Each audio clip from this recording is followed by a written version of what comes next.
Page, Tim Kalishaw, Clinton Yates, Jackie McMullen. Hello, Jackie. Today, the Raptors' reputation reformation. Also, bubbles. Much obliged. And a double pump Billy. thrust. Hello. Let's go around the horn. Yeah. Go, Billy, go. That's a block. Much obliged. It's Around the Horn, the show of competitive banter. Here's Tony Reali. NBA Player of the Season nominee. DeMar DeRozen, 6 to go, got all the way to the bottom. Dominant, dynamite, detonates on Detroit. Call of the season guarantee from Mark Jones. Wow, it was great. Should have been the game winner. DeRozen deserved the game winner. He wound up getting the game-winning assist in overtime, which works. And Toronto clinches a playoff spot. First in the league to do it. National Panel, the Raptors' reputation. Their reputation, if you will, Woody Page, in the playoffs isn't good. DeMar DeRozan's isn't good. Is this a different team this year? A different DeRozan? Oh, yes. I think you're seeing a confident team. And in that situation last night, that game-winning assist was made by the earlier play. I mean, he went down like a locomotive, and everybody was out of the way. Well, the second time, 3 guys closed on him, and you go find a wide-open guy who was 1 for 9 in the game, and he nails it. I thought it was very impressive. But in regard to the stretch he's had since he came out in late February and said that he's suffered from depression, I think it's just turned him around. As someone who has suffered from depression in the past to the point of where I thought about committing suicide, that once you kind of free that, your life changes for you. You can be open. You can be better at your job. And I think we're seeing that. They've gone on that 6-game winning streak. He's kind of taken over from Lowry, who was carrying him, I thought, for the first half of the season. And now this team just looks so cohesive, Tony, that I think they're going to be a tough team to beat in the playoffs. Thank you for sharing once again, Woody Page. I know we've done the work with the American Suicide Prevention Center as well. It's a message that's always welcome to hear you talking about it. Thank you. Tim Kalishaw on DeMar DeRozan and these new Raptors. Yeah, I mean, I really think it is a new team. And when you think about some of the shooting problems DeRozan and Kyle Lowry both had in the playoffs, I just don't think there has to be a hangover from that. I don't think it has to always continue. When you look at their record, they're 3 games behind Golden State, 3.5 behind Houston. And we know how ridiculously hot Houston and the Warriors have been. And this team is not even thought of in the same conversation for the obvious reason that they haven't been able to get out of the East. They haven't been able to get past LeBron. But, what DeRozan's doing this year, I think is special. Okay. Clinton Yates, how about you? I think we're looking at a Raptors team that finally believes they can do this. If you look at the rest of the East, very oftentimes what you would say is that they were weak because of teams like the Raptors being in it. And I think now the Raptors look and realize they're weak in spite of them. And this is finally a squad that's got the confidence, and it's as wide open as it's ever been. The Cavs are retooled. Sure, they're probably, as good maybe as they were last year with LeBron, but the Wizards aren't nearly as good. We still haven't really figured out what the Celtics are going to do. I think the Raptors see this and think that this is their chance. Their window is right now. Yeah. Jackie McMullen. Absolutely. I agree with you, Clinton. And I think DeMar DeRozan, Kyle Lowry, we have so many other players in the NBA that had past disappointments that we say, well, this guy, for instance, Chris Paul, can never get out of the second round. Does that stop you from thinking that Chris Paul doesn't belong in the Hall of Fame? Of course not. Sometimes it's just the circumstance. In this case, I think the Raptors are tired of hearing what they can't do. They're ready to show everybody what they can do. And let's be honest, this is not the same Eastern Conference that Toronto Raptors were looking at last year. I disagree with you with this, Clinton. I don't think Cleveland is as good as they were last year. I don't think they are as strong as they were last year for one simple reason. A guy named Kyrie Irving. Yeah, I don't think anybody's arguing that they're better than they were last year, Jackie. You said circumstance, and that's the history of the Raptors in the postseason. The fact is, DeRozan and Lowry, they are the bottom 3 all-time in shooting percentage in the playoffs. Right. Going into this year, how should they be feeling? I think they should be feeling great because they both are having great years. They're another year older. I don't think that those statistics need to follow you around your entire career. All it takes is one great playoff performance and they disappear. Let's play a little odds maker here. 0% to 100% chances the Raptors win the East. What are you calling it today in March, Woody Page? 61.5. Ooh, Kalishaw. Whoa. 31. Better than the Celtics, less than the Cavaliers. Clinton Yates? I'll say 40%. Jackie McMullen.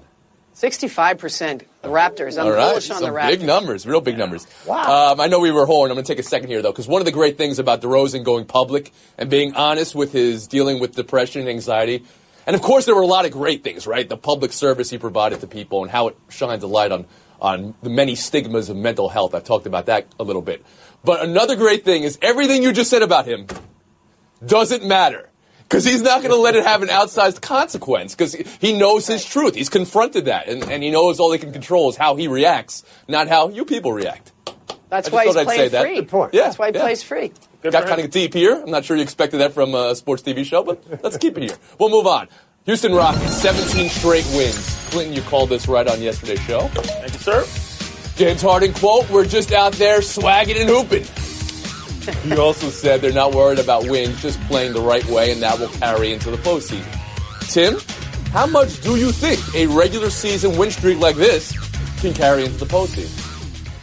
I think it means some, and I think what means more is just the knowledge they have that when Harden and Chris Paul and Clint Capella are playing, they've lost one basketball game this year. They're really, really good when their three best players or three most important players are all out there. You know, it's got to be a little, they don't say it, it's got to be a little daunting to them that they have a 17-game winning streak and they have a half-game lead on Golden State. They can't get any separation from the team that everybody still expects to beat them. But I think they are about as loose as Harden describes. I think they are, in their minds, swagging and hooping and just, you know, having fun with D'Antoni, and I think he makes it easier to play for. And I think that'll carry over into the playoffs. Sounds a little better when James Harden says it than when Tim Calishaw says it, doesn't it? Swagging and hooping, Yates, what does it mean come playoff time? I said yesterday they're the most fun team to watch in the NBA, and I still believe that. And this attitude right now to me is very, very smart. You know how good you are. You've seen the streak, but you want to keep it tempered because of what happened at the end of last year, and you still know you've got to get through the Warriors. I love this attitude from Harden. He knows he's probably the best player in the league in some people's minds. We talked about this yesterday. But not to get too far out in front of their skis, this is a perfect temperament, in my opinion, for the Rockets. Meanwhile, you look like you're on skis right now with the hoodie you're wearing. And he's got the rock. Sure. Jackie McMullen, how about you? Sorry, I left my stuffed animal at home, Clinton. right next to my nightstand and my poster of Bobby Orr. Anyhow, I think this about the Rockets. Right from the beginning of the year, we talked about would it work. No one believes that the splitting the minutes and the very careful way that D'Antoni had this all set out to balance Harden and Chris Paul would work out. It's worked beyond their wildest dreams, I can tell you that for sure. Let's go back to what we were just talking about in the first segment. What's your defining moment of James Harden? Was him imploding last year in the playoffs, right? So how does he get past that? You add a Hall of Fame point guard and put him alongside him at the end of the game, so when they double or triple team him, you have relief. I think that's changed James Harden's mindset completely about how far this team can go. I really do. Woody Page. Well, unlike the Warriors, who at times this year have seemed complacent, and the Rockets just continue to play the same, have fun. They look like they're enjoying playing basketball rather than working at it. And I think it does carry over into the playoffs. And my one concern is, can Chris Paul stay healthy the rest of the season? Because without him, they're not the same team. We saw the Clippers. He got injured in 2 different playoffs. So you wonder about that. But otherwise, I think D'Antoni's finally put together in his career with 4 different NBA teams the perfect team for him. And they made those additions, particularly Johnson, that have really fit in extremely well there. So I think this is going to be a test of courage for the Warriors to beat them if they have the home field. What do you call the Warriors complacent? That's part of the season. Other parts of they're complacent. Yeah. They're also half game back of a team that's on a 17-game win streak. Their second 14-game win streak of the season, so they're not that complacent. But when it comes down to the Rockets playing loose every game and trying to keep this win streak going versus the Warriors just trying to basically stay healthy through the end of the season, what's the better strategy, Tim? The main thing is to be healthy, and Woody made the point about Chris Paul. I still think in the playoffs, if both teams are 100% healthy starting out, you still favor the Warriors a little bit, but the Rockets, if they get that home court, they get their chance to say otherwise. And we were horned, but Clinton, you're not on tomorrow's show, so I got to put your streak on the line here. Rockets at Toronto Friday night. It's going to be Drake night. Who you got in that game? God's plan, not the Arugulas. It's going to be the Raps. Not the Arugulas. Arugula means rocket in part of the world that eats salad like that. Okay. Going to be the Raptors. Sometimes I just got to explain what you're saying with all your lingo. You got a dinosaur stuffed animal, too? What do you got there? Cavs better than the Nuggets last night. Here's LeBron James after the game with Cassidy Hubbard. How would you describe where your game's at right now? Probably an all-time high. An all-time high, Clinton?